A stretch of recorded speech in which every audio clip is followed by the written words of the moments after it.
चुनाव मंच में चुनावी खबरों का विश्लेषण करते हैं, वो अंदर की खबर, वो अंदर की स्टोरी आपको बताने की कोशिश हमारी रहती है, जो शायद आपको मोटा मोटा, जैसे आपके फोन्स में अगर मैसेजेस आते होंगे तो ऊपर ऊपर से वो कहानी समझ नहीं आएगी। वो बिटवीन द लाइंस क्या बातें कन्वे हो रही हैं वो समझाना, उसका एनालिसिस, उसका विश्लेषण आप तक पहुंचाना, ये हमारा मकसद है। तो आज के अगर दिन की बात की जाए, बेहद महत्वपूर्ण आज का दिन, भारतीय राजनीति से जुड़ा हुआ, किसान आंदोलन से जुड़ा हुआ। तो सबसे पहले आज हम बात करेंगे किसान आंदोलन की। किसान आंदोलन की अगर बात की जाए, पूजा। बिल्कुल ज्योत्सना, सबसे पहले आज किसान आंदोलन की बात करेंगे। कल हमने देखा कि शंभू बॉर्डर पर कितनी हलचल रही, आंसू गैस के गोले दागे गए और आज भी अलग अलग बॉर्डर्स पर पुलिस फोर्स तैनात है। अब भारी तादाद में पुलिस बल को तैनात किया गया कि कोई भी ऐसी समस्या ना हो, कोई भी ऐसी गलत मूवमेंट ना हो, वहां पर हालात सामान्य रहे, इसलिए।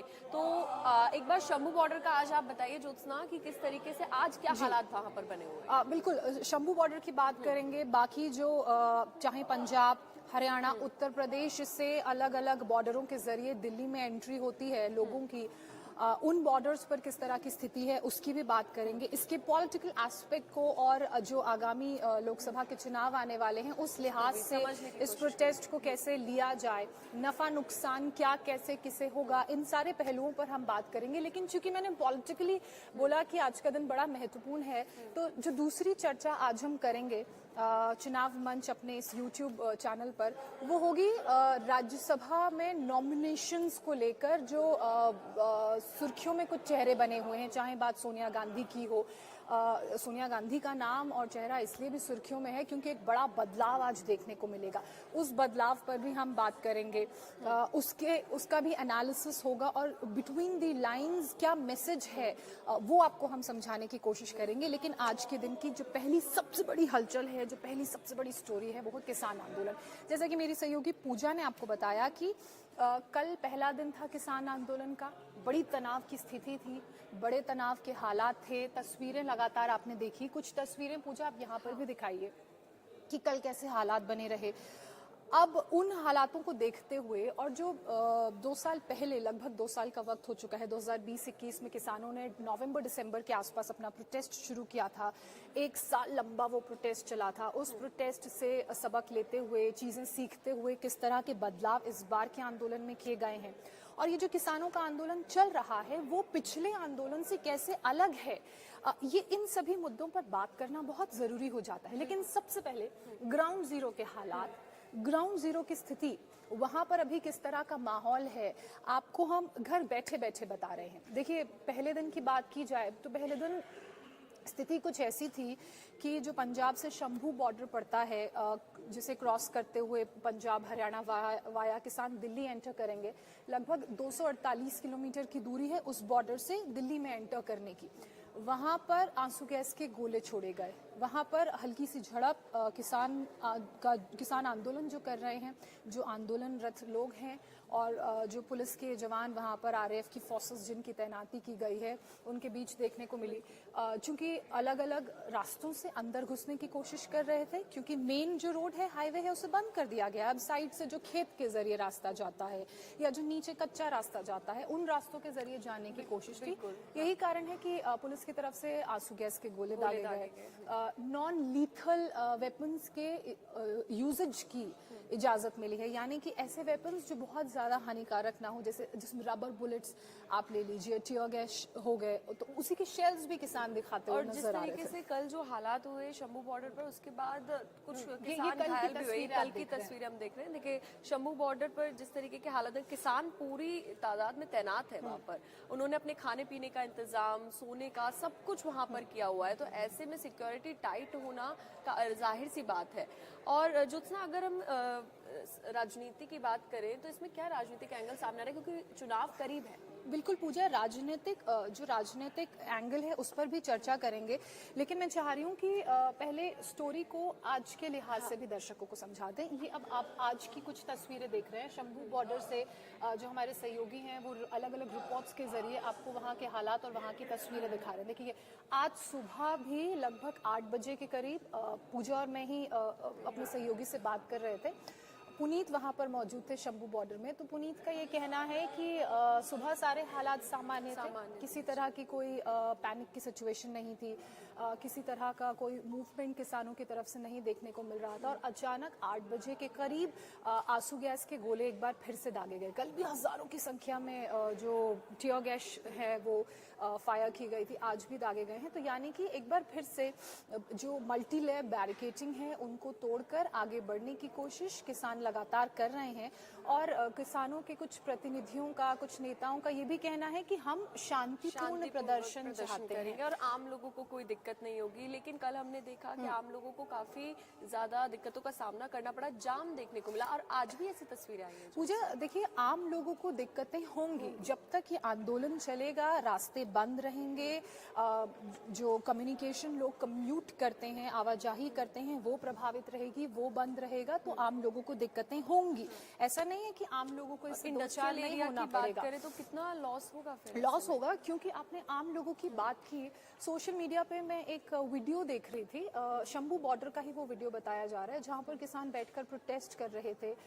वो शांतिपूर्ण तरीके से आगे बढ़ने की हालांकि मांग कर रहे हैं। उनका ये कहना है कि उनको आगे जाना है, सरकार से मिलना है, सरकार से बात करनी है, दिल्ली जाना है। उस पर एक और बात सामने आई है, हरियाणा के मंत्री अनिल विज ने जो कहा है उस पर भी चर्चा करेंगे। लेकिन वो महिला बहुत गुस्सा थी, उस महिला का एजिटेशन किसानों पर था। वो पंजाब की महिला थी, पंजाबी में वो बात कर रही थी, और उनका ये कहना था कि सरकार ने आपकी बहुत सी मांगे मान ली है, हाँ। और उसके बावजूद आप लोगों को जो इस तरह का प्रदर्शन है, बातचीत से हल निकालिए। इस तरह का जो प्रदर्शन है, जो सरकार के खिलाफ आप लोग प्रदर्शन कर रहे हैं, इससे सबसे ज्यादा अगर नुकसान किसी को हो रहा है तो वो उन लोगों को, आम जनता को। वो ये पूछ रही थी, और बच्चों को भी हो रहा है, बिल्कुल बच्चों को इस टाइम पे पेपर करीब है, हाँ, तो उन लोगों का क्या कसूर है। तो ये एक एस्पेक्ट है, ये एक तस्वीर है। वहीं किसानों का कहना है कि जो वादे उनसे किए गए थे, उन वादों को सरकार पूरा नहीं कर पा रही है। तो ऐसे में उन वादों को पूरा कराने के लिए उन्होंने इस किसान आंदोलन 2.0 की शुरुआत की है। हालांकि ये पिछले आंदोलन से कई लिहाज में बहुत अलग है। अब एक पहलू ये है, अगर मैं अनिल विज का स्टेटमेंट बताऊं तो उनका ये कहना है कि जब आपसे सरकार बात करने के लिए तैयार है तो आपको क्यों नहीं बात करने में इंटरेस्ट है। 3 यूनियन मिनिस्टर्स हरियाणा में किसानों से बात करने के लिए तैयार थे सोमवार को, लेकिन किसानों के संगठनों के प्रतिनिधियों का ये कहना है कि नहीं, उन्हें दिल्ली आके बात करनी है। तो अनिल विज ने ये पूछा कि ये जो दिल्ली जाने की जिद है, इस जिद पर किसान क्यों अड़े हुए हैं? आपने दिल्ली जाके भी सरकार से ही बात करनी है। तो जब सरकार के प्रतिनिधि आपके राज्य में आकर आपसे बात करने के लिए तैयार हैं, ज्योत्सना, ऐसे में जो किसान नेता, जो बड़े किसान नेता, जैसे पिछली बार हमने देखा गुरनाम सिंह चडूनी का नाम काफी ज्यादा सुर्खियों में रहा, वो इस बार उन्होंने इस पर कोई अपनी स्टेटमेंट नहीं दी। वो इस बार ऐसा लग रहा है कि इस आंदोलन से अलग हो गए हैं। तो इतने बड़े नेता का अलग होना, आंदोलन से अलग नहीं कहेंगे, मतलब ज्यादा इन्वॉल्वमेंट नजर नहीं आ रही है। बिल्कुल पूजा, पिछली बार जो आंदोलन रहा और उसके बाद जिस तरह का रिजल्ट रहा, खासकर हम कुछ ऐसी बेल्ट्स में बात करें जहां ये कहा जा रहा था कि जाट नेता ज्यादा हैं, किसान ज्यादा हैं, वहां बड़ा इम्पैक्ट पड़ेगा। हालांकि पंजाब के चुनाव में हमने देखा कि इम्पैक्ट पड़ा है। बीजेपी की एक सीट जरूर वहां कम हुई थी, लेकिन अगर बीजेपी के पिछले चुनावों के प्रदर्शन को देखें तो ऑलरेडी 3 सीटें थी, तो एक कम हुई तो बहुत ज्यादा फर्क पड़ा नहीं। लेकिन शिरोमणि अकाली दल जो पहले एनडीए का पार्टनर था, गवर्नमेंट में अलाय था, मिस्टर बादल की पार्टी, उन्होंने इस किसान आंदोलन के दौरान अपने आप को एनडीए से, बीजेपी से अलग कर लिया था। उसी दौरान हमने वो तस्वीरें भी देखी थी, क्योंकि वो किसान आंदोलन के समर्थन में था। लेकिन उस वक्त भी जब चुनाव हुए पंजाब के, तो हमने देखा किस तरह की मुंह की खानी पड़ी थी। बहुत ही लिमिटेड सीट्स पर वो आ गया था। और फिर पंजाब में आम आदमी पार्टी की सरकार बनी थी। हमने देखा कांग्रेस में भी बड़ी तोड़जोड़ हुई थी। कैप्टन अमरिंदर सिंह जो एक बड़ा चेहरा थे, मुख्यमंत्री कई बार राज्य के रह चुके थे, वो भी अलग हो गए। उन्होंने अपनी अलग पार्टी बनाई। उस पार्टी का फिर बीजेपी के साथ गठबंधन हुआ, वो एनडीए के साथ ही बने। हालांकि कोई बहुत कमाल का प्रदर्शन रहा नहीं था, लेकिन इम्पैक्ट पड़ा था। और मुझे लगता है कि पिछली बार की अगर मांगों को देखा जाए और इस बार की मांगों को देखा जाए, ये एक बड़ा फैक्टर है कि बहुत से किसान नेता ने अपने आप को अलग कर लिया है। एक मांग ये भी है स्वामीनाथन आयोग रिपोर्ट लागू करने की। तो जो रिपोर्ट है उसके अंदर ना काफी ऐसे पॉइंट्स है जिसको सरकार ने पहले माना है, तो थोड़ा सरकार मान रही है, अब किसानों का क्या कहना है, ऐसा उस रिपोर्ट के बारे में अगर पूरा समरी समझे तो क्या क्या है उस रिपोर्ट? पूजा, स्वामीनाथन कमीशन की अगर उस रिपोर्ट की बात की जाए तो तीन पार्ट्स हैं उस रिपोर्ट के। मैं पूरा इन डेप्थ एनालिसिस लेकर आई हूँ उस रिपोर्ट का।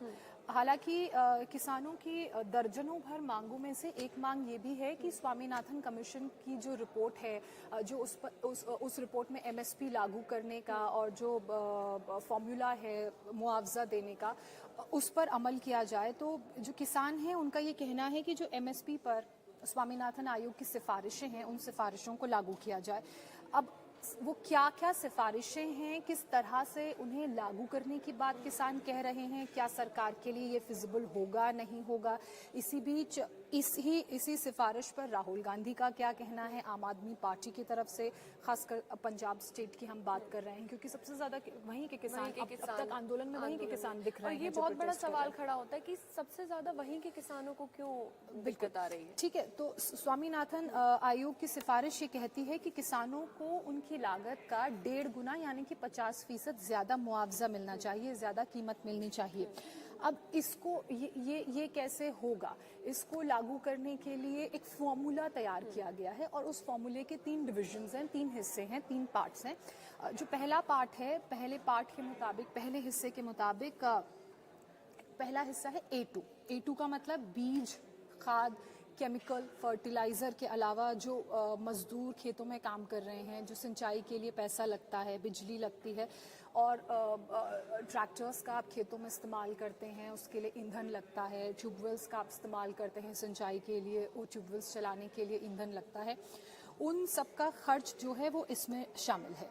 जो भी लागत आएगी वो इसमें शामिल है पहले हिस्से में यानी कि A2। अब दूसरे हिस्से की बात करें तो दूसरा हिस्सा A2 और FL का क्यूमुलेटिव है, ये इन दोनों का इंटीग्रेटेड है। यानी कि जो पहला हिस्सा है A2 वो तो शामिल है ही, इसके अलावा फसल की पैदावार जब हम करते हैं तो उसमें जिस भी तरह के खर्च आते हैं, जो भी खर्च किसान बेयर करता है उसकी लागत जो है, उसके साथ साथ जो परिवार के जो सदस्य किसानी से जुड़े हुए हैं, जो मेहनत कर रहे हैं, जो फार्मिंग कर रहे हैं सुबह शाम, तो जो उनकी अनुमानित लागत है, जो भी उनकी मजदूरी है या जो भी एक्सपेंस है फैमिली मेंबर के बेसिस पर, उसको भी इंक्लूड किया जाए। और इसका जो तीसरा हिस्सा है वो बड़ा इंटरेस्टिंग है। तीसरा हिस्सा ये कहता है कि C2, तीसरे हिस्से को C2 के क्लासिफिकेशन के अंदर डाला गया है। वो कहता है कि जब आप फसल उगाते हैं, जब आप फसल पैदा करते हैं, तो जो भी पैदावार में लगने वाली नकदी और गैर नकदी की चीज़ें हैं, यानी कि जो भी फाइनेंशियल और नॉन फाइनेंशियल चीज़ें हैं, जैसे कि अगर आप ज़मीन की बात करें तो ज़मीन पर लगने वाला जो लीज़ रेंट है, जो आप खर्चा देते हैं, इसके अलावा खेती से जुड़ी जो दूसरी चीज़ें हैं जिनके लिए आपको पैसे की ज़रूरत पड़ती है, फिर आप उसमें ब्याज देते हैं, तो उन सबको भी शामिल किया गया है।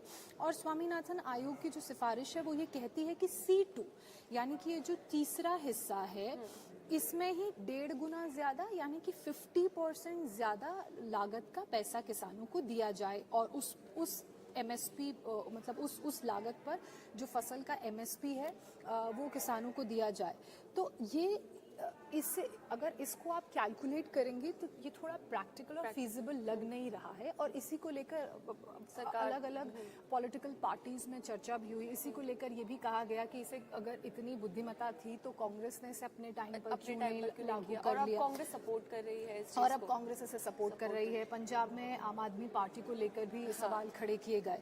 तो अब अभी सरकार क्या दे रही है वो जानना भी बड़ा ज़रूरी है। ये तो आपने फॉर्मूला समझा जो आयोग कमीशन की तरफ से सिफारिशें दी गई थी, उसका ये फॉर्मूला है। इस फॉर्मूले के बेसिस पर कैसे पैसा दिया जाए, कैसे जो MSP है फसल पर वो दी जाए, वो समझाया गया है। अब अभी जो सरकार है वो A2 A1 यानी कि जो पहला हिस्सा और दूसरा हिस्सा है, जिसमें जो भी एक्सपेंस किसान बेयर कर रहे हैं बीज, खाद, केमिकल, फर्टिलाइजेशन में, सिंचाई में, इसके अलावा जो उनके फैमिली मेम्बर्स किसानी खेती में जुड़े हुए हैं, जो उनका अनुमानित खर्च है, वो जो एक्सपेंस बेयर कर रहे हैं, उसके बेसिस पर एक MSP वैल्यू तैयार की जाती है और पर्टिकुलर अमाउंट कैलकुलेट किया जाता है और फिर MSP सरकार उस पर तय करती है। उस हिसाब से अभी गवर्नमेंट का ये प्रोसीजर है।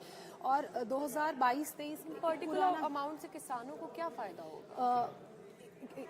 जो मुआवजे की बात हो रही है, सारी लड़ाई एमएसपी वैल्यू फिक्स करने की मुआवजे की है, ताकि उनको उनकी जो फसल है उसका उचित दाम मिल सके, एक पैरिटी आ सके मार्केट में, एक डिसिप्लिन आ सके मार्केट में।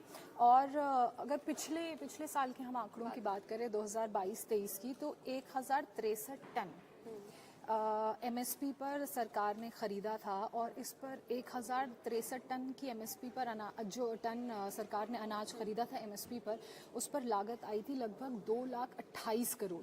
और अब ये जो कह रहे हैं कि तीसरे हिस्से को भी शामिल कर 50% के 1.5 गुने के आधार पर इस फॉर्मूले पर फसल की खरीद की जाए, तो अगर ऐसा होता है तो जो एनुअल कॉस्ट सरकार को बेयर करनी पड़ेगी वो 10 लाख करोड़ की होगी। तो अब सोचिए कि कितना खर्च, कितना प्रेशर, कितना लोड बढ़ जाएगा, और वो फंड्स कहाँ से कैसे एलोकेट होंगे, ये सबसे बड़ा प्रॉब्लम गवर्नमेंट के लिए रहने वाला है। तो यही कारण है कि सरकार कह रही है कि ये थोड़ी सी इम्प्रैक्टिकल डिमांड्स है।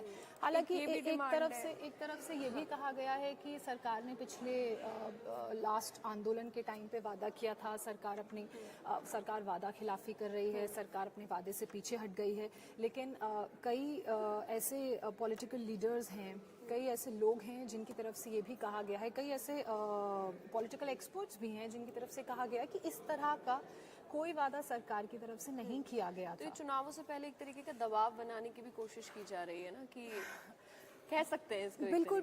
बिल्कुल। और देखिए, किसान नेताओं के भी काफी बयान आए, तो ऐसे में किसान नेता पंडेर का ये बयान आया कि प्रधानमंत्री आगे बढ़े और किसानों से बात करे, वो चाहे तो किसानों का दिल जीत सकते हैं। बिल्कुल। अगर हम पॉलिटिकल एंगल की बात करें तो इस बयान से ही शुरू कर लेते हैं। सरवन सिंह पंडेर का ये बयान सामने आया है, आज हम लोग सुन भी रहे थे ये बयान। पंजाब किसान मजदूर संघ संघर्ष कमेटी, जो कमेटी है उसके ये सचिव हैं, इनकी तरफ से ये कहा गया है कि इन पर ये आरोप लगाया गया था कि ये खालिस्तानी हैं, ये पाकिस्तानी हैं। ऐसा नहीं है कि ये खालिस्तानी हैं या पाकिस्तानी हैं, ये एक आम किसान हैं और किसानों की समस्या को लेकर आए हैं, और ये शांतिपूर्ण तरीके से संघर्ष करना चाहते हैं। लेकिन इनका ये कहना है कि सरकार, गवर्नमेंट इन्हें शांतिपूर्ण तरीके से संघर्ष नहीं करने दे रही है। उसका सबसे बड़ा कारण ये है कि बीते कल की जो तस्वीरें सामने आई उसमें किसानों पर पथराव हुआ, किसानों पर रबर गन्स के पैलेट्स दागे गए, किसानों पर ड्रोन से टीयर गैस का छिड़काव हुआ। तो ये इन्होंने आरोप लगाया है। इनका ये कहना है कि हम दिल्ली कूच करना चाहते हैं, किसान घायल हुए हैं, हम दिल्ली कूच करना चाहते हैं और अपनी बात रखना चाहते हैं। तो कोशिश जारी है। ऐसे ही नेताओं के लिए अनिल विज का वो बयान बड़ा महत्वपूर्ण हो जाता है, जिसमें उन्होंने ये कहा है कि सरकार तो आपसे बात करने के लिए तैयार है। सरकार तो आपके घर आके आपसे बात करने के लिए, 2 दौर की बातचीत हुई भी है, 5 घंटे तक बात हुई, बिल्कुल आपसे आपके घर आके बात करने के लिए तैयार है।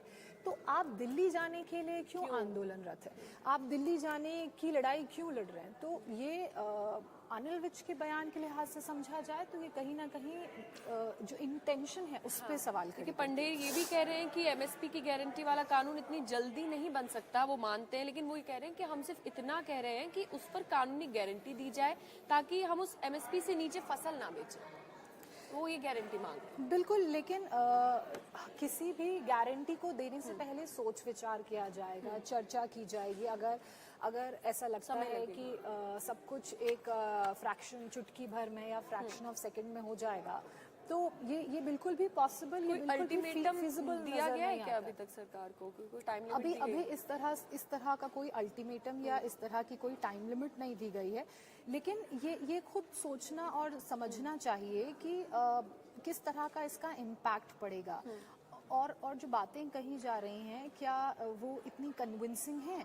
और इन्हीं बातों को लेकर, और जिस तरह से सिर्फ पंजाब के किसान इस बार अभी तक सड़कों पर उतरे हैं, आंदोलन कर रहे हैं, उसको लेकर भी किसान आंदोलन के ये जो पूरा मार्च निकला है पंजाब से, जो इंटेंशन है इस मार्च की, उसको लेकर जो तमाम पॉलिटिकल ग्रुप्स हैं वो सवाल खड़े कर रहे हैं, इंटेंशंस को डाउट कर रहे हैं। अच्छा, एक और काफी बड़ा सवाल खड़ा होता है इस बीच कि कौन से किसान संगठन आंदोलन का नेतृत्व कर रहे हैं, ये भी एक बड़ा सवाल है। बिल्कुल पूजा, बहुत से ऐसे किसान संगठन हैं जो पिछली बार आंदोलन कर रहे थे लेकिन इस बार वो आंदोलन का हिस्सा नहीं है, और अगर पॉलिटिकली इस स्टोरी को या फिर इस आंदोलन को हम समझें तो बीजेपी के एक लीडर की तरफ से ये भी कहा गया था कि ये जो टाइमिंग है किसान आंदोलन की ये बिल्कुल गलत है, क्योंकि लोकसभा का जो सत्र है वो खत्म हो चुका है, अब नई सरकार का गठन होगा और नई सरकार के गठन होने से पहले सत्र भंग किया जा चुका है और नई सरकार के गठन होने से पहले इलेक्शंस की अनाउंसमेंट होगी और अनाउंसमेंट में 1 महीने से भी बहुत कम का वक्त बचा है। तो अब तो वैसे भी आंदोलन का कोई फायदा नहीं। अब अगर आप आंदोलन करते भी हैं तो किस तरह से, कैसे और किन स्टैंडर्ड्स के साथ आपसे बात की जाएगी। या तो चुनाव हो जाते, चुनाव के बाद सरकार का फॉर्मेशन हो जाता, जो नई सरकार है वो बन जाती, उसके बाद किसान अपनी मांगों को लेकर सरकार के सामने आते कि भाई ये मांगे की गई थी, ये पूरी नहीं हुई हैं या फिर हमारी ये कुल इतनी मांगे हैं, अब आपने किस तरह से इस पर आगे बढ़ना है क्योंकि हम चाहते हैं कि हमारी ये मांगे पूरी हो। तो फिर वो प्रोसेस ऐसे चलता। तो ये भी एक रीजन है कि इंटेंशंस पे डाउट है। कांग्रेस की बात करें तो जिस तरीके से राहुल गांधी न्याय यात्रा कर रहे हैं, राहुल गांधी का ये बयान सामने आया कि न्याय के पद पर राहुल गांधी ने ये पहली गारंटी दी है कि किसानों के प्रदर्शन पर उन्होंने कहा है कि हर किसान को फसल पर स्वामीनाथन कमीशन के अनुसार एमएसपी की कानूनी गारंटी देने का फैसला वो ले रहे हैं और ये कदम 15 करोड़ किसान परिवारों की समृद्धि सुनिश्चित कर उनका जीवन बदल देगा। राहुल गांधी की तरफ से ये जो स्टेटमेंट दिया गया है, इसे एक तब से क्यों नहीं हुआ? पॉलिटिकल स्टेटमेंट के लिहाज से आप ऐसे समझिए कि रिपोर्ट तो पहले आ गई थी कमीशन की, तो आपने उस वक्त क्यों नहीं इसे लागू किया? आपने उस वक्त क्यों नहीं वादे पूरे किए, सिफारिशें पूरी की जो स्वामीनाथन कमीशन आयोग की रिपोर्ट में जिनका मेंशन किया गया है? आप क्या इस सरकार का इंतजार कर रहे थे या फिर आपको लगता है कि आप ये चुनावी शगुफा छोड़कर जो वोटर्स हैं उन्हें अपने फेवर में ट्रांसफर कर लेंगे? इंटेंशंस, अब इसीलिए पॉलिटिकल इंटेंशंस पे भी सवाल उठ रहे हैं क्योंकि चुनाव बहुत करीब है और ऐसे में इंटेंशन साफ नजर आ रही है आम आदमी पार्टी का किसानों को सपोर्ट करना, जब कांग्रेस का सपोर्ट करना। हाँ, इसमें एक बड़ा फैक्टर ये है, अभी हाल ही के कुछ दिनों पहले खबर आई थी, बड़ी सुर्खियों का विषय, बड़ी चर्चा का विषय खबर बनी थी, जयंत चौधरी बीजेपी में शामिल हो सकते हैं, एनडीए अलायंस का जयंत चौधरी अब उनकी पार्टी के साथ हिस्सा हो सकते हैं। तो उस लिहाज से भी इस खबर को आप ऐसे समझ सकती हैं पूजा कि जयंत चौधरी खासकर उत्तर प्रदेश के वेस्टर्न बेल्ट जो जाट रीजन है, जहाँ पर जब किसान आंदोलन के बाद उत्तर प्रदेश के, आपको याद होगा, चुनाव हुए थे, तो वहाँ पर जो वेस्टर्न यूपी का हिस्सा था बीजेपी को थोड़ा सा लेट डाउन होना पड़ा था। अब उस रीजन में जो जाट किसान रहते हैं, खासकर जो उस कम्युनिटी के लोग रहते हैं, वहाँ पर बीजेपी की कोशिश है कि अपनी पकड़ को मजबूत किया जाए। और जयंत चौधरी का बीजेपी के साथ आना, उनके दादाजी को भारत रत्न सम्मान से नवाजा जाना, आप समझ रही हैं वो इस बेल्ट में जो वोट बैंक है, जो रीच है, उसे और बढ़ाएगा। उस वक्त ये कहा गया था कि कुल ऐसी उस कॉन्स्टिट्यूएंसी में, उस बेल्ट में 40 ऐसी सीटें हैं जहाँ इम्पैक्ट पड़ेगा, जहाँ बीजेपी को थोड़ा सा लेट डाउन होना पड़ेगा। और हमने देखा कि वेस्टर्न हिस्सा खासकर ऐसा था जहाँ पर इम्पैक्ट पड़ा था, जहाँ बीजेपी को थोड़ा लेट डाउन होना पड़ा था। अब जयंत चौधरी का अलायंस के साथ जुड़ना, एनडीए अलायंस के साथ जुड़ना, और उसके बाद उसका इम्पैक्ट पॉजिटिवली ऐसे पड़ेगा कि वो जो जाट वोट बैंक है वो आपके फेवर में। इसके अलावा चाहे आप राजस्थान का जो जाट है और हरियाणा का जो जाट है उसकी बात करें, वो वोट बैंक भी इंटैक्ट रहेगा।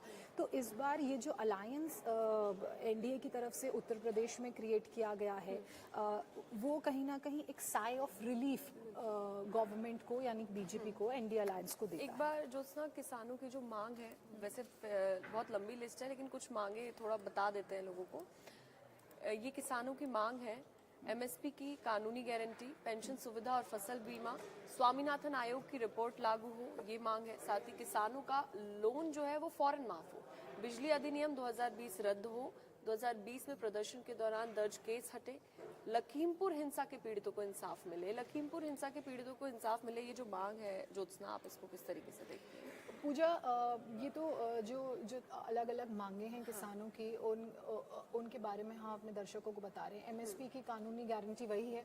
स्वामीनाथन कमीशन की जो सिफारिशें हैं उनको लागू करने की बात की जा रही है, जो खासकर तीसरा पॉइंट है, प्लस 1.5 गुना और एमएसपी का रेट उस पर दिया जाए। ये स्वामीनाथन आयोग की रिपोर्ट की बात हो रही है, और इसको लीगलाइज किया जाए, इसको एक कानूनी गारंटी बनाया जाए ताकि किसानों को किसी तरह की कोई प्रॉब्लम ना हो। पेंशन सुविधा किसानों को दी जाए ताकि एक ये रिलायबिलिटी रहे कि अगर उनकी खेत की जो उपज है उससे बहुत अच्छा रिटर्न उन्हें नहीं मिल रहा है तो गवर्नमेंट उन्हें पेंशन दे रही है, तो वो अपना जीवन व्यापन कर सकते हैं। इसके अलावा फसल बीमा, हमने कई बार देखा है कि बारिश की वजह से या दूसरी नेचुरल कैलामिटीज़ की वजह से कई बार कीड़ा लग जाता है फसल में, पूरी फसल ख़राब हो जाती है। कई बार अलग अलग जो तरह की नेचुरल कैलामिटीज़ हैं उसके कारण किसानों को प्रॉब्लम होती है, तो उसके लिए फसल बीमा की वो लोग मांग कर रहे हैं। और जो जिन भी किसानों के सर लोन है, और क्योंकि आप लोन लेते हैं तो एक अमाउंट आपको रिटर्न करनी होती है विद इंटरेस्ट, तो वो लोन माफ हो। तो ये जो तमाम मांगे तो यही कह रही हैं। ये तमाम जो मांगे हैं, इन मांगों को लेकर एक बार फिर से जो किसान हैं वो आंदोलनरत हो चुके हैं। तो ये किसानों की मांग है, लेकिन बहुत सारी मांगें इनमें से ऐसी हैं जिन पर चर्चा करना, विचार विमर्श करना बड़ा ज़रूरी है, क्योंकि एक बैलेंस्ड इकॉनमी के लिए उसके चारों टायर बैलेंस्ड होने बड़े ज़रूरी हैं। तो फिर कल के दिन फिर कोई दूसरा जो तबका है वो उठाएगा, एक और मांग उठाएगा, उनकी फिर कुछ मांगे होंगी। तो ऐसे में गवर्नमेंट के लिए ये बड़ा चैलेंज जो छोटे किसान है, क्योंकि मैं ट्विटर डेली यूज़ कर रही हूँ, तो मैंने ऐसे भी काफ़ी ट्वीट्स देखे जिसमें छोटे किसान ये कह रहे हैं कि जी हमें तो दिक्कत नहीं हो रही, और जो किसान बड़े किसान जो गाड़ियां लेकर, बड़े ट्रैक्टर्स लेकर बिल्कुल तैनात है, इनको क्यों दिक्कत हो रही है? ऐसे भी सवाल खड़े हो रहे हैं किसानों को। बिल्कुल। और कि इतना अभी तो क्रूशियल टाइम है, जिस टाइम पे फसल का टाइम है, और ऐसे में वो कह रहे हैं कि अगर आप यहाँ पे बैठ जाएंगे तो काम कौन करेगा? इसीलिए बातें तो यहाँ तक कही जा रही हैं इस किसान आंदोलन को लेकर कि बहुत सारे ऐसे लोग हैं जो किसान नहीं हैं, किसान का भेष इन्होंने धारण किया हुआ है। लग्जरियस गाड़ियाँ लेकर आंदोलन चल रहा है। वो तस्वीरें भी हमने देखी। कोई मर्सिडीज लेकर आया है, कोई मॉडिफाइड गाड़ी लेकर, जीप ट्रक लेकर पहुंचा हुआ है।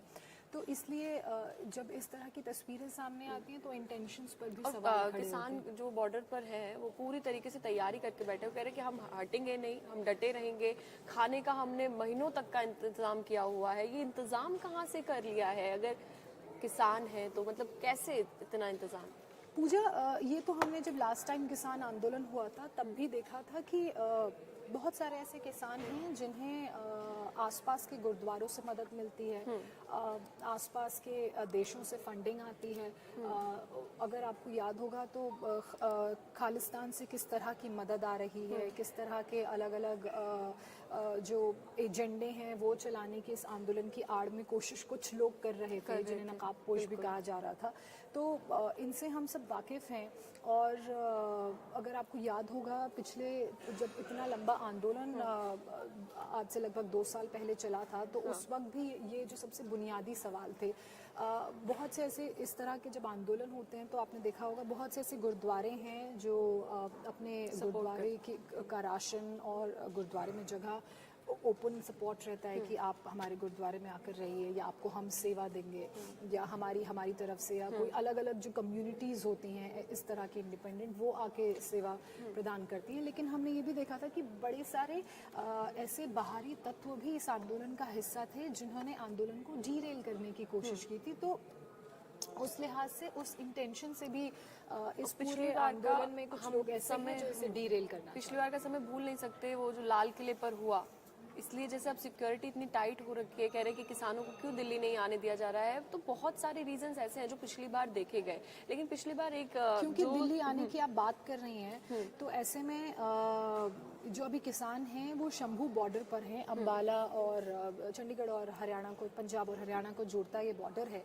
और पुलिस की कोशिश ये है, पैरामिलिट्री की कोशिश ये है, स्टेट गवर्नमेंट पुलिस की कोशिश ये है कि यहीं पर रोक दिया जाए, यहाँ से आगे ना बढ़ने दिया जाए, ताकि आगे दिल्ली तक ये लोग प्रवेश ना करें, और अगर दिल्ली तक भी प्रवेश करते हैं तो उसकी तैयारी कैसी है, अलग अलग बॉर्डर्स पर किस तरह के इंतजाम किए गए हैं, वो जानना भी बड़ा जरूरी है। कितने राज्यों के जो किसान है, मतलब कितने राज्यों से सपोर्ट मिल रहा है? किसानों की तरफ से तो ये कहा गया है कि हम हरियाणा के किसान हैं, हम पंजाब के किसान हैं, हम उत्तर प्रदेश के किसान हैं, लेकिन अभी सड़कों पर जो आपको किसान नजर आ रहे हैं वो सिर्फ पंजाब के किसान हैं। पिछले बार किसान आंदोलन की बात की जाए तो मल्टीपल संगठन थे और अलग अलग राज्यों से आए थे। मैं चलिए हरियाणा पंजाब से तो थे ही, उत्तर प्रदेश से भी जो वेस्टर्न बेल्ट है वहाँ से भी बड़े किसान आए थे।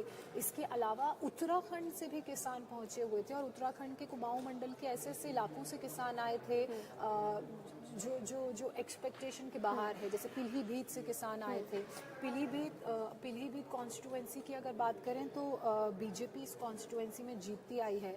मेनका गांधी, वरुण गांधी की ये कॉन्स्टिट्यूएंसी है और किसान आंदोलन के बाद भी इस कॉन्स्टिट्यूएंसी में किसी तरह का बीजेपी को लेट डाउन नहीं होना पड़ा या किसी तरह का जो वोट बैंक में गिरावट है वो नहीं देखने को मिली। यहाँ की सीट्स इंटैक्ट रही बीजेपी के पास, तो ये एक पॉजिटिव इम्पैक्ट भी था। और इसके अलावा खैर पीलीभीत तो यूपी में आ गया। काशीपुर से किसान आए थे।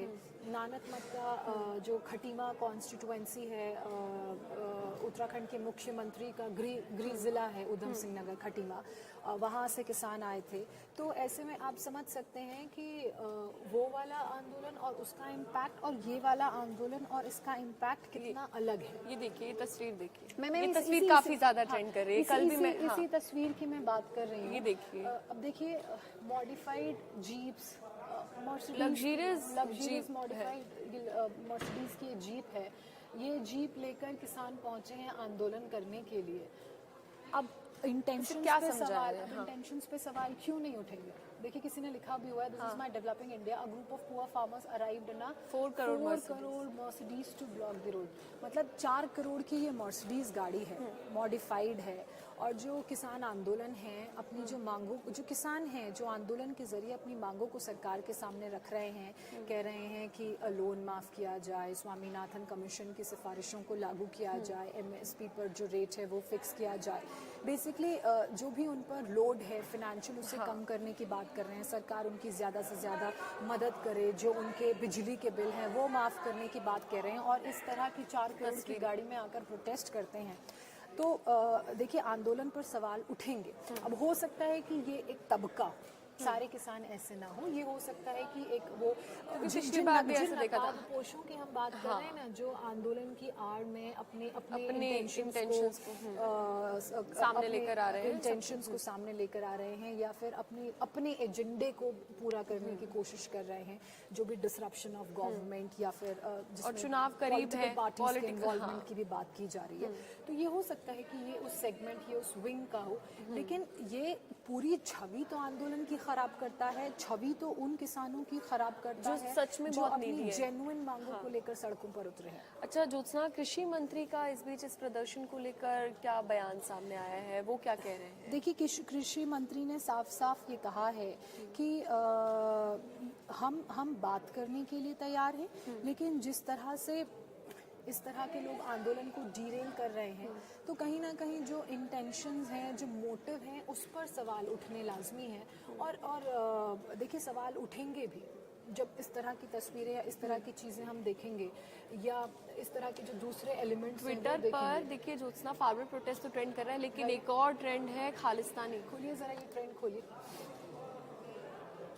क्योंकि इस आंदोलन के बाद ये बहुत ट्रेंड हो रहा है। खालिस्तानी गैंग खुद को किसान कहते हैं।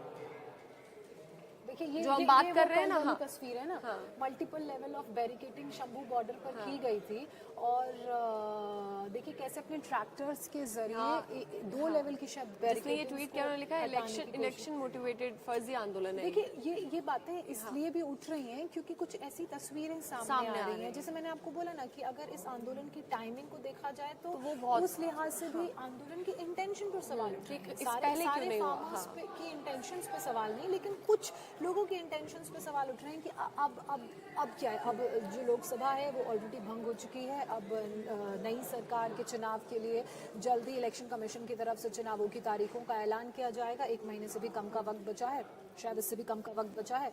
उसके बाद फिर इलेक्शंस होंगे। तो आप नई गवर्नमेंट जब फॉर्म हो जाती तो अपनी मांगों को लेकर सरकार के सामने जैसे आते। हमने पिछली बार देखा कि कितना लंबा वो टाइम चला देखिए, कोई प्रदर्शन लिख रहा है का। Congress is involved in this protest. हाँ, पार्टी की इन्वॉल्वमेंट कहा जा रहा है, आम आदमी पार्टी की तरफ से भी ऐसा सामने आ रहा है। ये हाँ, सारी बातें चल रही सामने हैं। और आएंगी। अगर कांग्रेस के प्रोटेस्ट की इन्वॉल्वमेंट की इस प्रोटेस्ट में अगर हम बात करें तो वो बड़ी फीजिबल इस लिहाज से भी लगती है कि इस वक्त इस आंदोलन से अगर किसी को संजीवनी मिलेगी, अगर किसी का रिवाइवल हो सकता है, या अगर किसी का चुनाव में बेहतर प्रदर्शन हो सकता है तो वो कांग्रेस है। थोड़ा अब आप देखिए, एक महागठबंधन बनाया गया था। नीतीश कुमार की तरफ से जेडीयू के लीडर हैं और बिहार के मुख्यमंत्री हैं। उस वक्त उनकी आरजेडी और कांग्रेस के साथ महागठबंधन में सरकार थी और कोशिश ये थी कि सभी जो पार्टियां हैं जो अगेंस्ट गवर्नमेंट हैं, अगेंस्ट बीजेपी हैं, अगेंस्ट एनडीए अलायंस हैं, उनको जमा किया जाए और कलेक्टिवली सरकार से लड़ी जाए। क्योंकि वो ये समझ चुके थे कि हम अकेले मोदी की गवर्नमेंट को या एनडीए को हरा नहीं सकते हैं। इसके लिए हमें एक साथ आना पड़ेगा। तो वो कोशिश की जा एक सकती साथ है। आकर भी एक साथ लग नहीं रही है ये पार्टियां। हाँ, नहीं अब तो है नहीं ना। हाँ। लग नहीं रही हैं, अब तो है नहीं। तो अब तो कहानी ही अलग हो चुकी है। जो सबको एक साथ लाए, जिन्होंने सबको एकजुट किया, वो अब एनडीए का हिस्सा हो चुके हैं। नीतीश कुमार, उन्होंने बिहार में बीजेपी के साथ सरकार बना ली है। और आपने परसों फ्लो टेस्ट हुआ था, उसकी तस्वीरें भी आपने दिखाई थी। वादे ऐसे किए जाते हैं, हम साथ रहेंगे, हम साथ रहेंगे। देखिए, खैर चुनावी वादे हैं।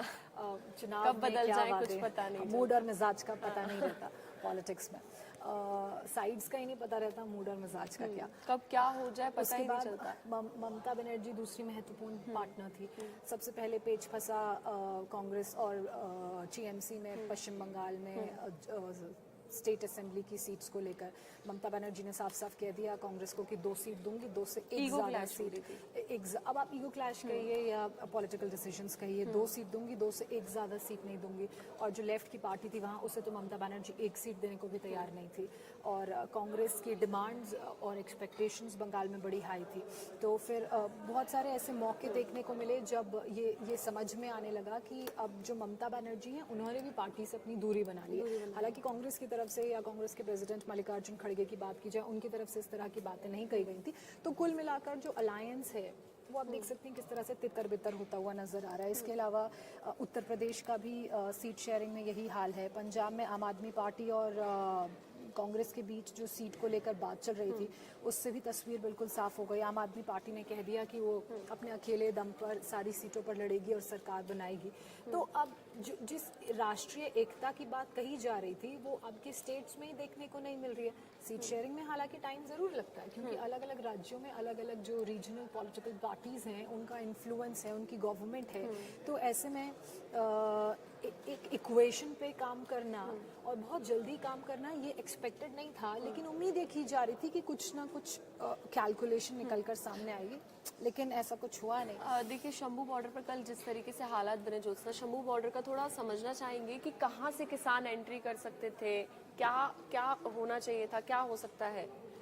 देखिए पूजा, ये हम जोग्राफिकली लोगों को समझाने की कोशिश कर रहे हैं, हमारे व्यूवर्स को समझाने की कोशिश कर रहे हैं। ये हरियाणा उत्तर प्रदेश का एरिया है और ये आप इसे दोबारा खोलिए, मैं तब तक वर्बली लोगों को समझाती हूँ। ये शंभू बॉर्डर वो वाला नहीं खुला है जो हरियाणा और पंजाब वाला है। आप हरियाणा और पंजाब वाला शंभू बॉर्डर खोलिए।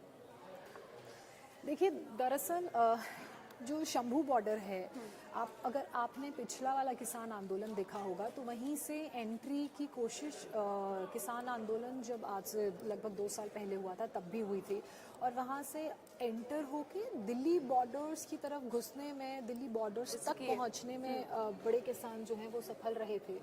अब ये आप देख रहे हैं,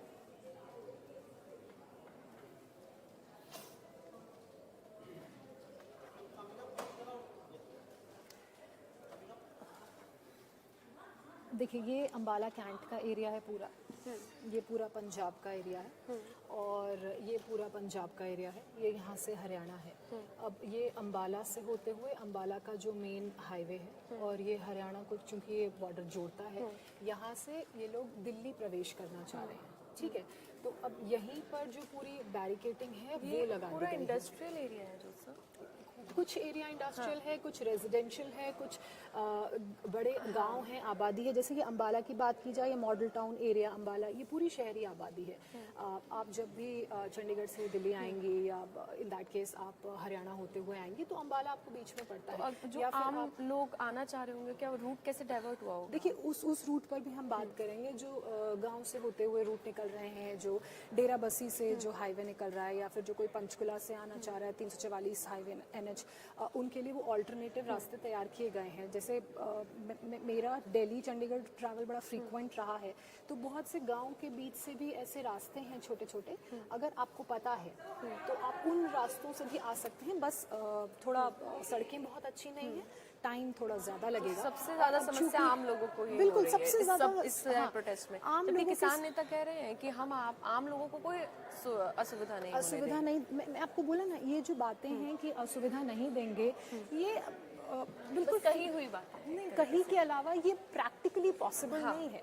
हो सकता है कि इंटेंशन ये हो कि आप असुविधा ना दें, लेकिन उसमें भी देखना पड़ेगा कि इंटेंशन कितनी प्योर है। कहने भर से कि हम असुविधा नहीं देंगे और करने में बड़ा अंतर होता है। वो बोलते हैं ना, action speaks louder than words. अगर आप कह रहे हैं कि आप असुविधा नहीं देंगे, लेकिन आपके एक्शंस में वो और चीजें डे वन दिख से रही असुविधा हैं, हो रही तो है, जाम इतना होगा। ज्यादा देखिए, लंबा लग रहा है। असुविधा इतनी हो रही है कि जो आम लोग हैं वो अब एजिटेट कर रहे हैं किसानों के अगेंस्ट। मैंने आपको वो लेडी का वर्जन दिखाया, मैं देखती हूँ, मुझे वीडियो मिलता है तो मैं आपको वो वीडियो भी सुनाऊंगी कि किस तरह से उनका जो गुस्सा है, उनका जो रोष है वो किसानों के प्रति निकला है।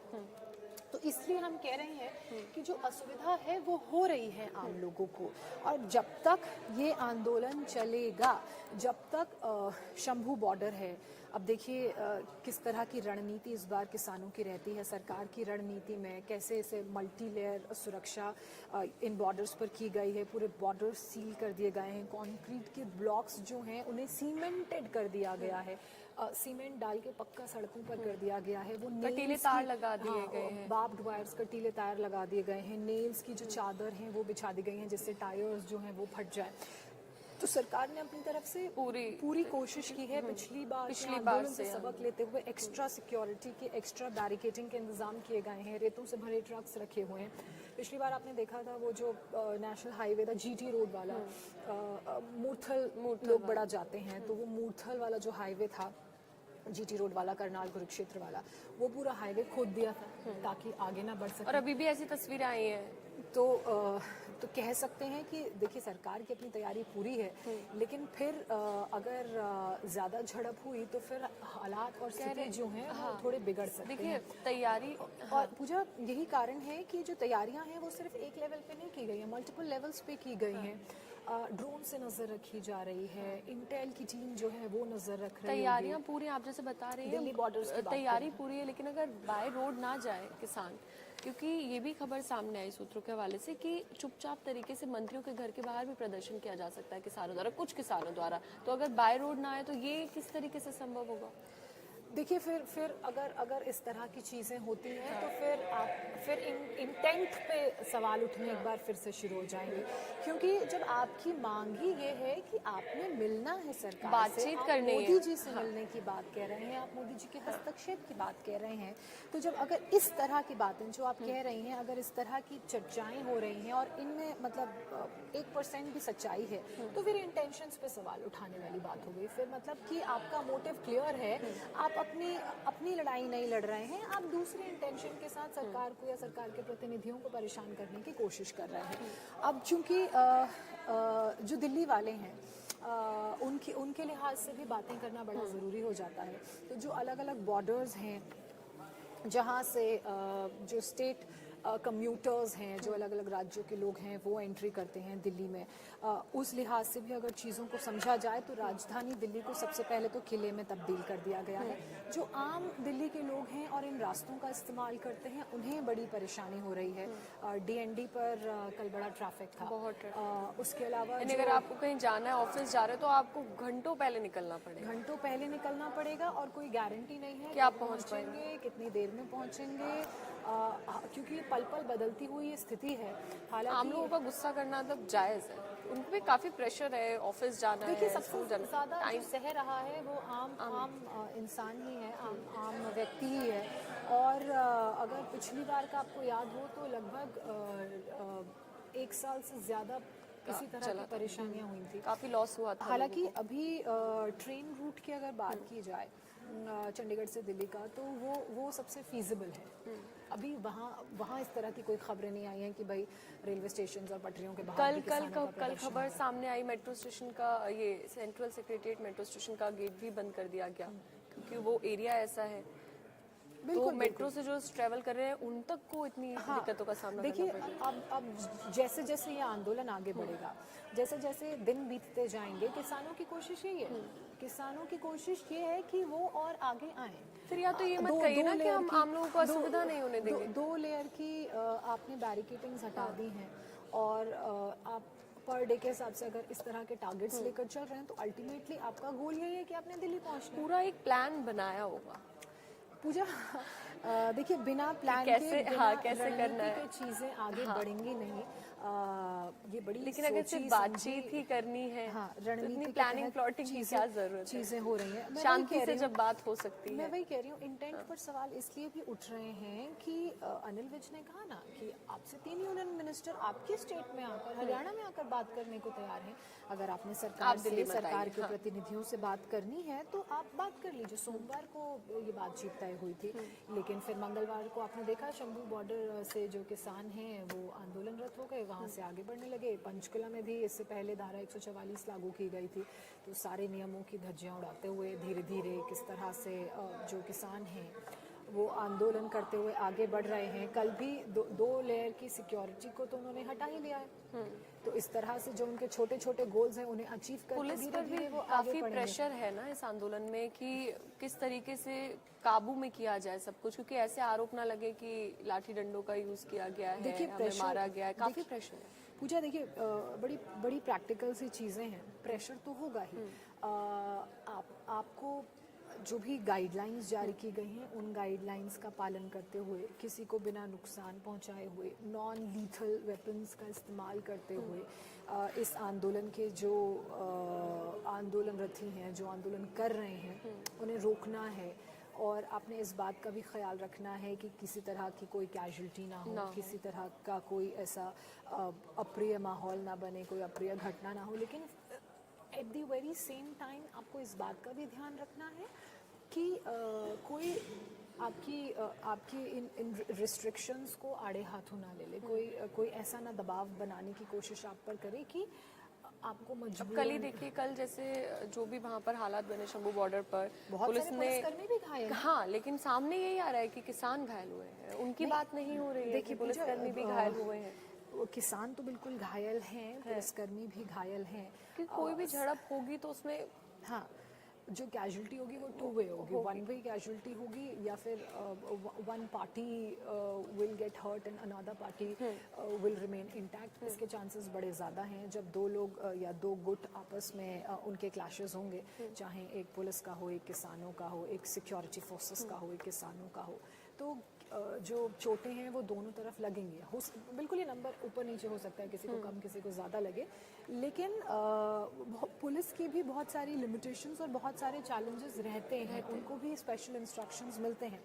अब आप देखिए, अगर हल्द्वानी के बनभूलपुरा की ही बात करें, तो जब वहाँ पर विवाद हुआ, नैनीताल की DM वंदना सिंह चौहान का ये कहना है कि पुलिस की तरफ से कोई एक्शन नहीं लिया गया, एज इन कि कोई पुलिस मतलब पुलिस बड़ी कंट्रोल्ड थी, पुलिस ने किसी के ऊपर लाठी नहीं चलाई, लेकिन सामने से जब इतनी फायरिंग होगी या पेट्रोल बम फेंके जाएंगे या पेल्टिंग होगी, पत्थर फेंके जाएंगे या प्रॉपर्टीज को नुकसान पहुंचाया जाएगा, बनभूलपुरा का थाना तक जला दिया गया, तो फिर मजबूरी में एक्शन लेना पड़ेगा। और एक एक्शन पुलिस ने लिया, फिर उसके बाद बातें बन गई। अच्छा चलिए, एक जानकारी दर्शकों को दे दें। हरियाणा की बात करते हैं। हरियाणा के 15 जिलों में धारा 144 लागू की गई है। साथ ही वो अम्बाला, कुरुक्षेत्र, कैथल, जिंद, हिसार, फतेहाबाद और सिरसा जिलों में 15 फरवरी तक इंटरनेट भी बंद रहेंगे। तो ज्योत्सना, जिस तरीके से इन जिलों में इंटरनेट सेवा को बंद किया गया है, ये कितना बड़ा रीजन है? क्योंकि काफी फेक न्यूज फॉरवर्ड होती है। बिल्कुल पूजा, जब भी इस तरह की चीजें होती हैं तो आपको याद होगा सबसे पहले इंटरनेट सेवा पर ही रोक लगाई जाती है, ताकि किसी तरह का जो मिस भड़काया ना जाए, ना हो। कोई टूल किट्स की भी बड़ी चर्चा होती है, इस तरह की चीजें पास ऑन ना हो और लोगों को बहकाया ना जा सके, लोगों को भड़काया ना जा सके, और उसी के तहत एहतियातन ये कदम उठाए जाते हैं कि इंटरनेट सेवा पर रोक लगा दी जाती है कि भाई इंटरनेट के इस्तेमाल पर पाबंदी है, तो आप किसी तरह के फॉरवर्डेड मैसेजेस किसी को भेज नहीं सकते हैं, आप मिसकम्युनिकेट या मिसगाइड लोगों को कर नहीं सकते हैं। और इन तरह के आंदोलनों में सबसे ज़्यादा मिसकम्युनिकेशन, मिसगाइडेंस का भी खतरा रहता है। ठीक है। और आज क्योंकि दूसरा दिन है, क्या लगता है आज शंभू बॉर्डर पर फिर से हालात बिगड़ सकते हैं? देखिए, हालात तो सुबह से ही बिगड़ने शुरू हो चुके हैं। सुबह से ही शंभू बॉर्डर पर तनावपूर्ण स्थिति है। अभी तो पूरा दिन बचा है। पूरा दिन है। और इंडिया टीवी लाइव लगाइएगा आप। पुनीत बता भी रहे थे कि सुबह 8 बजे से ही जो झड़प है किसानों और जो वहाँ पर सिक्योरिटी फोर्सेस तैनात हैं उनके बीच शुरू हो गई थी। सुबह भी आंसू गैस के जो गोले हैं वो छोड़े गए। इस खबर पर भी नजर डाल लेते हैं। आज का दिन बहुत अहम है। प्रधानमंत्री यूएई में है, उनके दौरे पर है। एक बार इस पर भी नजर डाल लेते हैं। आज का दिन बेहद अहम इस लिहाज से माना जा रहा है क्योंकि प्रधानमंत्री नरेंद्र मोदी 2 दिवसीय यूएई के दौरे पर हैं, और कल जब उन्होंने अल नहायान स्टेडियम से अपना संबोधन दिया तो उस संबोधन पर भी हर किसी की पैनी नज़र थी। और उस संबोधन में प्रधानमंत्री नरेंद्र मोदी ने बताया कि मोदी का मतलब है गारंटी पूरी होने की गारंटी, और यूएई और भारत के बीच दोस्ती कितनी प्रगाढ़ है, रिश्ते कितने मजबूत हैं, उसका जिक्र भी उन्होंने किया।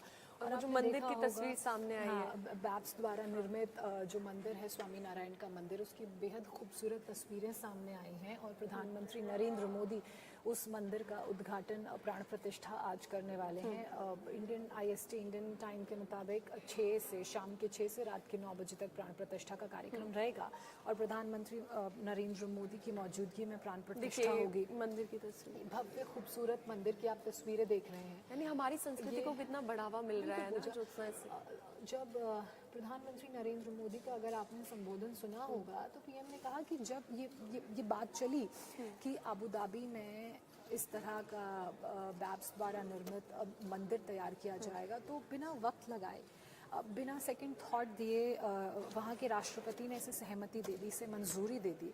और सोचिए, ये वो देश है जहाँ की 100% आबादी मुस्लिम है। वहाँ इस तरह हिंदू धर्म को इस रूप से आज जब हम योगा कर रहे थे तो स्वामी जी भी एक चीज कह रहे थे कि ओम शब्द पर भी ये एक ऐसी जगह थी जहाँ पर पहले इतना पाबंदी थी जी। और आज देखिए आप यहाँ पर ये भव्य मंदिर बनकर तैयार है। आज इसकी प्राण प्रतिष्ठा होनी है। इसके अलावा जो सबसे खास बात है वो ये कि अल नहायान की तरफ से, यूएई के राष्ट्रपति की तरफ से पूजा, ये कहा गया कि आपको जहाँ जितनी जमीन चाहिए आप लीजिए और एक शानदार भव्य मंदिर बनाइए। तो जो परचम है वो किस कदर बुलंद हो रहा है। पहले राम मंदिर, अब ये मंदिर, तस्वीरें आप चुनाव देख भी सकते करीब आ रहे हैं, तो चुनावों से कैसे जोड़ा जाए इसे? पूजा, आप इसे इस लिहाज से समझ सकती हैं कि ये मुस्लिम वोट बैंक को कितना इंटैक्ट करेगा, क्योंकि जिस राष्ट्र में ये मंदिर निर्मित हो चुका है, जहाँ इसकी प्राण प्रतिष्ठा होनी है, वो एक मुस्लिम राष्ट्र है, वो एक 100% मुस्लिम कंट्री है।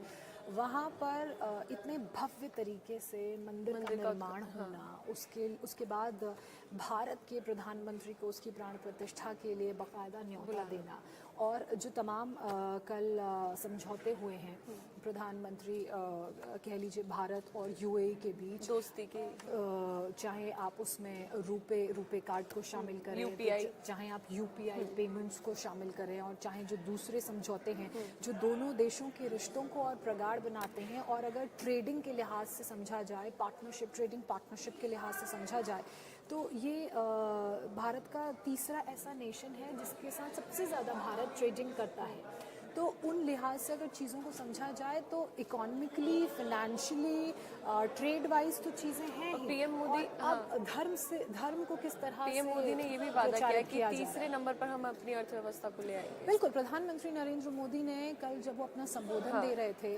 तो प्रधानमंत्री नरेंद्र मोदी ने एक बात बड़े कॉन्फिडेंस के साथ कही कि हम तीसरे टेन्योर में, मतलब वो इस बात को लेकर आश्वस्त हैं कि ये जो अभी लोकसभा का चुनाव होगा जिसकी डेट अनाउंस होनी बाकी है, उस टेन्योर में हम जीतेंगे, हमारी सरकार बनेगी, और एक नंबर भी सेट किया गया है, वो जो आंकड़ा है मैजिक नंबर, वो नंबर हम लेकर आएंगे और अपनी सरकार बनाएंगे।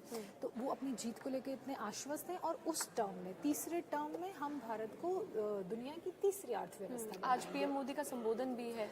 आज प्रधानमंत्री नरेंद्र मोदी के आज के कार्यक्रम की बात की जाए तो मंदिर की प्राण प्रतिष्ठा से पहले एक वर्ल्ड गवर्नमेंट समिट होना है।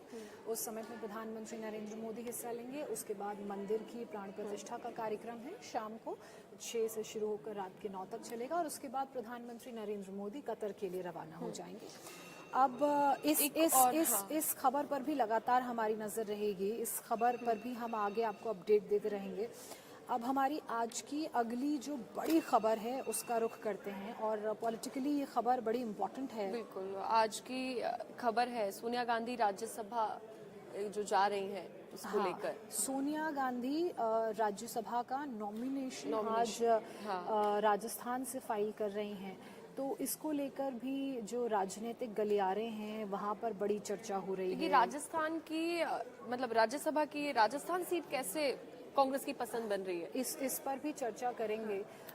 और कौन सी सीटों को लेकर सोनिया गांधी का नाम सामने आ रहा था, जिसमें से कर्नाटक तो है ही, उसके अलावा दक्षिण की एक और सीट को लेकर नाम सामने आ रहा था। लेकिन सबसे पहले बात करते हैं कि ये जो सोनिया गांधी का राज्यसभा जाने का प्लान है अचानक से, हालांकि कुछ लोग उनकी ख़राब सेहत का हवाला देते हैं कि बहुत अच्छी आजकल उनकी सेहत रहती नहीं है, तो वो एक्टिव पॉलिटिक्स से अब राज्यसभा की तरफ रुख करना चाह रही हैं। लेकिन कुछ लोग इसे इस रूप में भी देख रहे हैं कि ये एक गेटवे है प्रियंका गांधी के लिए। रायबरेली से चुनाव लड़ती आई हैं सोनिया गांधी, और अब वो रायबरेली की अपनी लोकसभा सीट अपनी बेटी प्रियंका गांधी के लिए छोड़ रही हैं। That is a gateway for Priyanka Gandhi, और इसलिए वो राज्यसभा का रुख कर रही हैं। हालांकि राहुल गांधी की अगर बात की जाए तो राहुल गांधी अमेठी से ही चुनाव लड़ते आ रहे थे, लेकिन पिछली बार उन्होंने 2 सीट से कॉन्टेस्ट किया था, एक अमेठी और एक वायनाड केरल में है।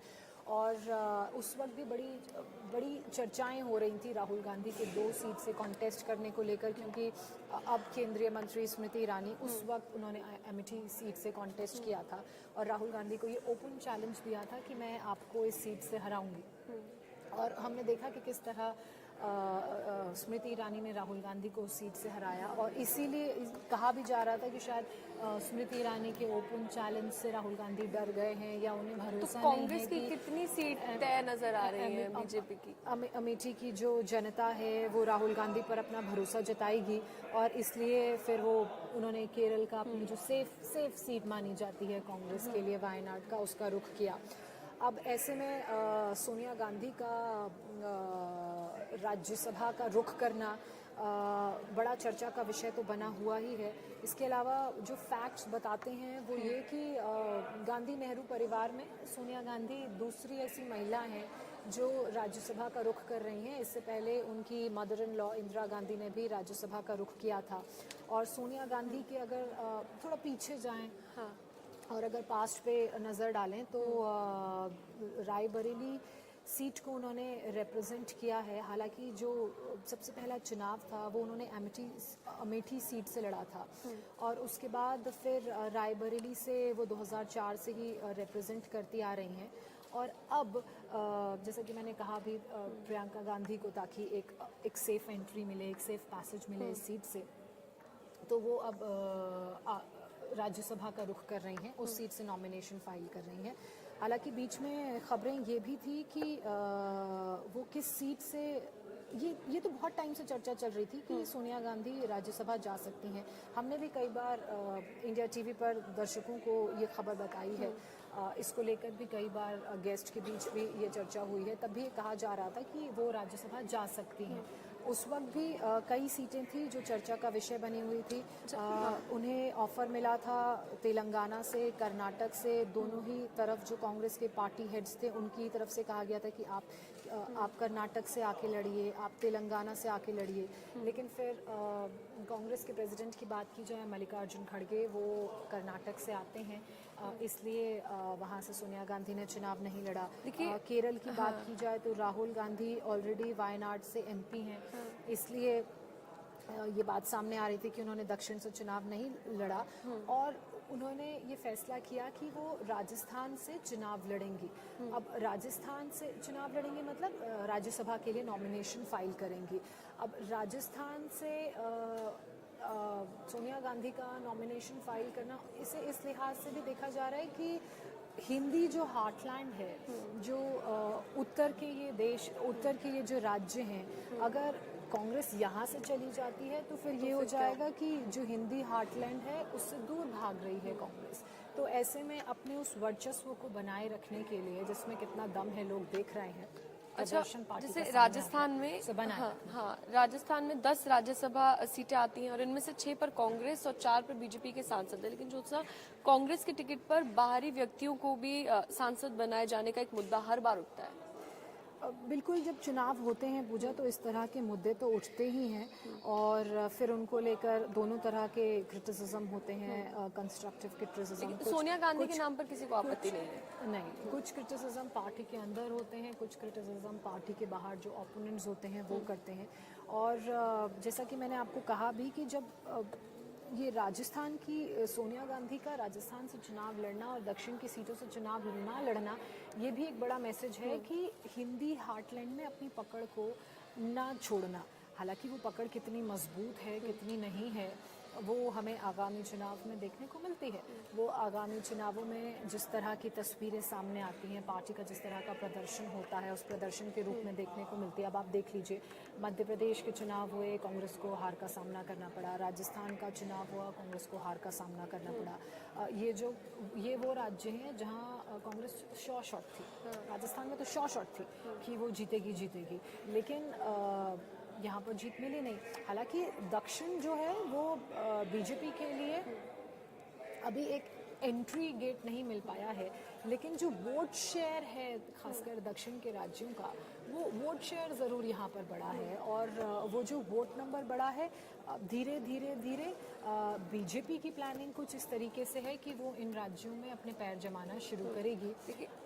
चूंकि बीजेपी को कर्नाटक के इलेक्शंस में चुनावी तैयारियां हो रही हैं, ऐसे में बैठकों का दौर भी जारी है। अभी अशोक गहलोत के निवास पर कांग्रेस की बैठक बुलाई गई, अब एक के बाद एक बैठक होगी। चुनाव होंगे तो चुनावों से पहले बैठकें होंगी ही, चाहे कोई नाराजगी तो नहीं है कांग्रेस की, चाहे आप कांग्रेस की बात करें, चाहे आप बीजेपी की बात करें। नाराजगी तो बहुत सारी होती है, कितनी नाराजगी सामने आती है, कितनी नाराजगी सामने नहीं आती है। क्योंकि अचानक से कांग्रेस का दामन छोड़ते हुए काफी बहुत सारे नेताओं ने, अशोक चौहान ने कांग्रेस छोड़ दी, प्रमोद कृष्णम को पार्टी से जिसका असर चुनाव पर जरूर होने वाला है, निकाल दिया गया है। बिल्कुल चुनाव पर असर पड़ेगा। अशोक चौहान की आप बात कर रहे हैं, जो बीजेपी में शामिल होने के बाद कितना यहाँ पर फायदा मिलने वाला है? बिल्कुल, बिना किसी शर्त के बीजेपी में शामिल हुए हैं। उनका, अशोक चौहान ने उनका बाइट सुन रही थी, उनका ये कहना है कि जो जिम्मेदारी पार्टी की तरफ से यानी कि बीजेपी की तरफ से दी जाएगी, वो जिम्मेदारी का मैं निर्वहन करूंगा। खबरें हैं कि राज्यसभा का चुनाव भी वो लड़ सकते हैं। एक बात ये है सामने आई, मतलब भी स्वागत किया है, कांग्रेस पार्टी छोड़ी, लेकिन कांग्रेस के बारे में मतलब कुछ ऐसा उन्होंने बोला नहीं। देखिए, ये कि क्या रीजन रहे अंदर पार्टी में क्या चल रहा है, कुछ भी नहीं बोला। ये बड़े मंजे हुए नेता हैं, सीजन्ड पॉलिटिशियंस हैं, और अब चाहे शरद पवार की हम बात करें, नीतीश कुमार की हम बात करें, या फिर दूसरे बड़े सीजन्ड पॉलिटिशियन जितिन प्रसाद की आप बात कर लीजिए, जो अभी कुछ लास्ट ईयर कांग्रेस छोड़ के बीजेपी में शामिल हुए थे उत्तर प्रदेश में। ये सीजन्ड पॉलिटिशियंस हैं, ये जिस पार्टी में रहे हैं उसे क्रिटिसाइज करके दूसरी पार्टी में शामिल नहीं होंगे। और ये पॉलिटिशियन के कैरेक्टर को भी दर्शाता है कि भाई हमें पीछे कुछ कहना नहीं और आगे हम अच्छे से काम करेंगे। बड़े कम लीडर ऐसे होते हैं, बड़े कम पॉलिटिशियंस ऐसे होते हैं जो जिस पार्टी में बिना कुछ कहे आगे बढ़ जाए, नहीं उसके खिलाफ बड़ा मुखर होके बोलते हैं। हाँ। जैसे असम के मुख्यमंत्री हैं हिमंता बिस्वा शर्मा, वो भी बड़े लंबे टाइम कांग्रेस में रहे हैं, लेकिन जब उनका कांग्रेस से मोह भंग हुआ तो बड़ा मुखर होकर उन्होंने कांग्रेस के खिलाफ बोला। ज्योतिरादित्य सिंधिया ने वो भी लंबे टाइम तक, उनके तो जनरेशन कांग्रेस में रहे हैं, तो जब उन्होंने ऐसा तो नहीं एक बार राज्यसभा के दरवाजे खुल जाएंगे इनके लिए, अशोक चौहान के लिए, तब नहीं पूजा ये सीजन्ड पॉलिटिशियन है, ये इनकी राजनीति करने का तरीका, इनकी राजनीति करने का स्टाइल अलग है, और इनका वे ऑफ कम्युनिकेशन, अपनी चीज़ों को कन्वे करने का, बताने का तरीका अलग है। तो ज़रूरी नहीं है कि अगर कोई पार्टी छोड़ रहा है तो वो क्रिटिसाइज ही करेगा। अभी देखिए सोनिया गांधी जो राज्यसभा से नॉमिनेशन फाइल करेंगे, गिरिराज सिंह का उस पर बयान आया है, वो बोल रहे हैं सोनिया गांधी थक गई होंगी, शी मस्ट बी टायर्ड। दरअसल मल्लिकार्जुन खड़गे ने एक कमेंट किया था प्रधानमंत्री नरेंद्र मोदी पर, जिस पर उन्होंने कहा था कि he may think whosoever but in people's eye he is the most popular leader. अच्छा ज्योत्सना देखिए, He is frustrated now. He wanted to launch Rahul Gandhi, but since the launching pad has some issues, he couldn't be launched. ये गिरिराज सिंह का बयान आया है, जिसमें वो उन्होंने सोनिया गांधी को भी आड़े हाथों लिया है, मल्लिकार्जुन खड़गे को भी आड़े हाथों लिया है। उन्होंने जो प्रधानमंत्री नरेंद्र मोदी को लेकर बयान दिया था, इनका ये कहना है कि पहले लॉन्चिंग पैड राहुल गांधी के लिए तैयार किया गया था, लेकिन चूंकि वो लॉन्च हो नहीं पाया राहुल गांधी, तो अब ये दूसरी तैयारी है। तेलंगाना की बजाय राजस्थान को तरजीह देना, इसके पीछे सबसे बड़ी क्या वजह लग रही है? पूजा, जैसा कि मैंने आपको बताया, ये हिंदी लैंड वाला फैक्टर है। आप सोचिए, अगर राहुल गांधी पहले ही वायनाड जा चुके हैं और मल्लिकार्जुन खड़गे जो कांग्रेस के राष्ट्रीय अध्यक्ष हैं वो कर्नाटक से आते हैं, और अगर सोनिया गांधी भी अपनी पारंपरिक सीट को छोड़कर, रायबरेली को छोड़कर, वो दक्षिण के किसी राज्य से नॉमिनेशन फाइल कर लेंगे राज्यसभा का, तो तमाम तरह के सवाल उठेंगे, जो सवाल अभी उठ भी रहे हैं कि भाई अपना जो कोर वोट बैंक है, अपना जो हिंदी हार्टलैंड है, राहुल गांधी वो तो छोड़कर पहले ही केरल भाग गए। वायनाड की जो सेफ सीट है वहाँ से चुनाव लड़ा, अब प्रियंका गांधी भी यही करती हैं, तो वही तमगा उन पर भी लगेगा। और अगर प्रदर्शन की बात की जाए तो प्रदर्शन लोकसभा चुनावों में किस तरह का पार्टी का रहा है, उस पर बात करनी भी ज़रूरी हो जाती है। देखिए 2019 में जब राहुल गांधी अमेठी से उन्होंने केंद्रीय मंत्री स्मृति ईरानी से जब वो हारे थे, तो उस वक्त बड़ा झटका खाना पड़ा था। राजस्थान, हरियाणा, उत्तराखंड, हिमाचल प्रदेश, दिल्ली, ये वो सीटें हैं जहाँ पर कांग्रेस का प्रदर्शन बहुत अच्छा नहीं रहा। सिर्फ एक सीट अगर कांग्रेस को कहीं मिली है तो वो मध्य प्रदेश में मिली है। इसके अलावा उत्तर प्रदेश, बिहार, झारखंड की बात की जाए और छत्तीसगढ़ की बात की जाए तो यहाँ पर भी बड़ी मुश्किल से सीटें मैनेज हुई हैं कांग्रेस की। तो इसलिए भी इस तौर पर भी इसे देखा जा रहा है कि फिर जो वर्चस्व है हिंदी हार्टलैंड में कांग्रेस का, वो खत्म हो जाएगा। जो ये बड़ी जानकारी सामने आई है, देखिए कृषि मंत्री अर्जुन मुंडा का बयान सामने आया है। कृषि मंत्री अर्जुन मुंडा का बयान, सरकार ने हमेशा किसानों की चिंता की है, किसान जल्दबाजी में कोई फैसला ना लें, किसान आम जनजीवन को बाधित ना करें। देखिए ये अपील की जा रही है केंद्रीय कृषि मंत्री अर्जुन मुंडा की तरफ से। वो कह रहे हैं कि सरकार किसान हितैषी है, सरकार ने हमेशा किसानों के हित की बात की है और ऐसे में वो किसानों को सलाह भी दे रहे हैं कि आप जल्दबाजी में कोई कदम ना उठाएं, जल्दबाजी में कोई फैसला ना लें। जो भी रणनीति किसानों ने अपनी बनाई है उस रणनीति पर सोच विचार करें और किसी तरह की कोई जल्दबाजी ना दिखाएं।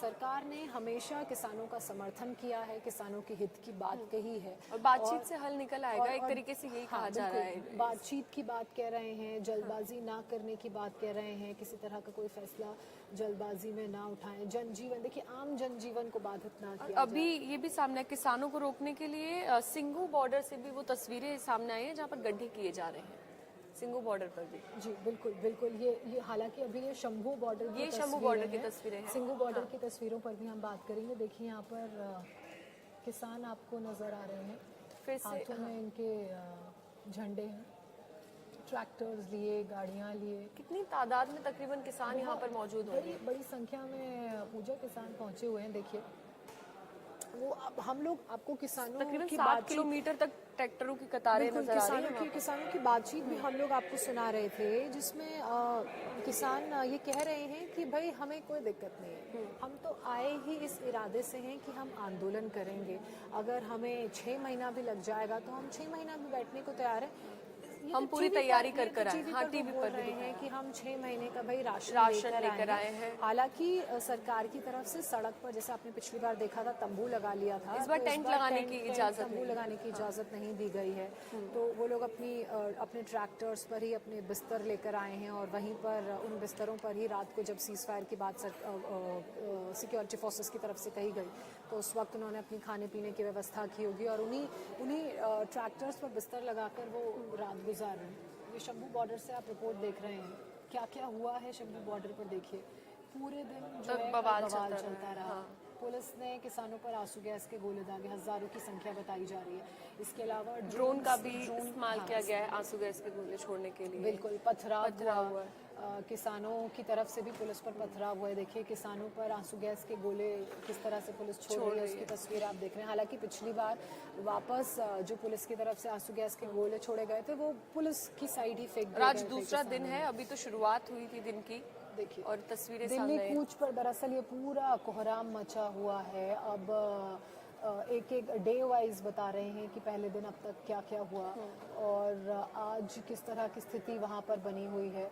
केंद्रीय कृषि मंत्री की तरफ से कहा गया है कि सरकार हमेशा किसानों के साथ है, किसानों की चिंता करती है और ये जो प्रदर्शन किसानों की तरफ से किया जा रहा है, इस प्रदर्शन से कोई समाधान निकलेगा नहीं। प्रदर्शन समाधान का तरीका नहीं है। किसान बिल्कुल क्लियर है कि वो पीछे हटने वाले नहीं है इस बार भी।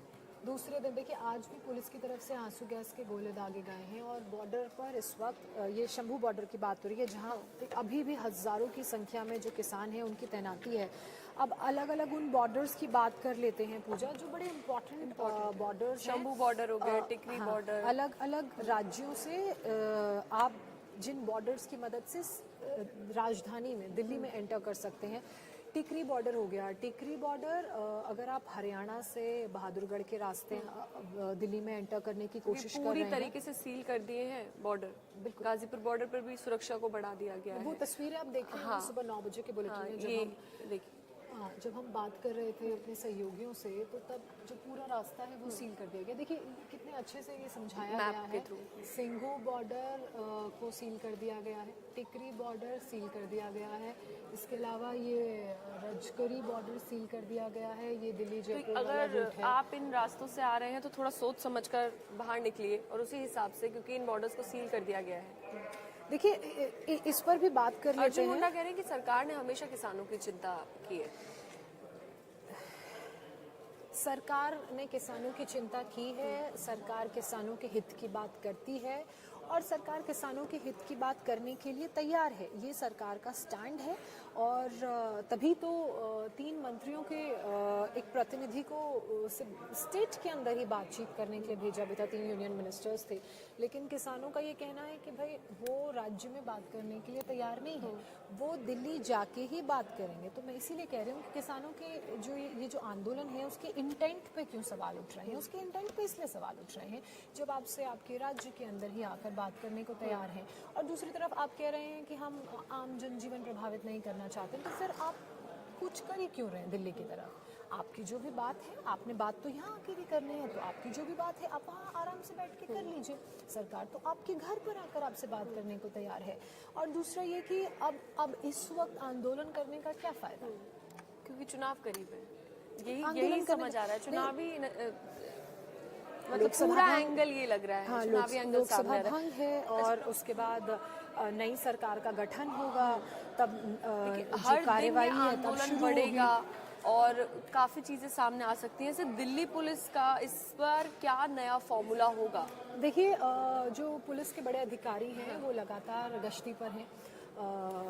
वो मनीष बता रहे थे, जो हमारे साथ बॉर्डर से जुड़े हुए थे, सिंघू बॉर्डर से जुड़े हुए थे, कि वहाँ किस तरह जो पुलिस के बड़े अधिकारी हैं वो गश्ती कर रहे हैं, निगरानी जो पुलिस के जवान दे रहे हैं उन्हें मॉनिटर कर रहे हैं, किस तरह से बैरिकेडिंग्स की गई है। इस बार जो है आप देख रहे होंगे कि जो बड़े सीमेंट के ब्लॉक्स हैं उन्हें भी परमानेंट कर दिया है, रोड पे फिक्स कर दिया है ताकि कोई अंदर ना बढ़े। इसके अलावा मल्टीपल लेयर्स में वो बैरिकेडिंग, येलो वाले जो बैरिकेड्स होते हैं वो लगाए गए हैं, उनके ऊपर बार्ब्ड वायर्स, गैस के गोले छोड़े जा रहे हैं, क्योंकि सभी को नहीं पता होगा तो ये कितने ज्यादा हार्मफुल है या नहीं है, इससे सामने वाले पर कितना फर्क पड़ने वाला है।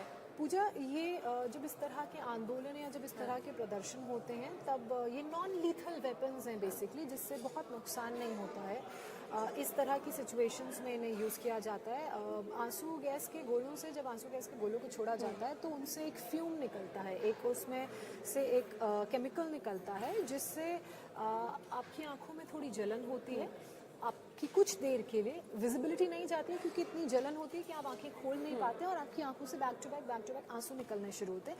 तो बेसिकली इसे भीड़, जब एक जगह बहुत भीड़ इकट्ठी हो जाती है, वो आप पर बिल्कुल कूदने को आमादा है, बैरिकेड्स तोड़ने को आमादा है, तो उन्हें कंट्रोल करने के लिए ये किया जाता है। इसके अलावा अब किसान आंदोलन की अगर बात करें तो आपने, मुझे लगता है कि आपने स्टूडियो सी के लिए जाना है।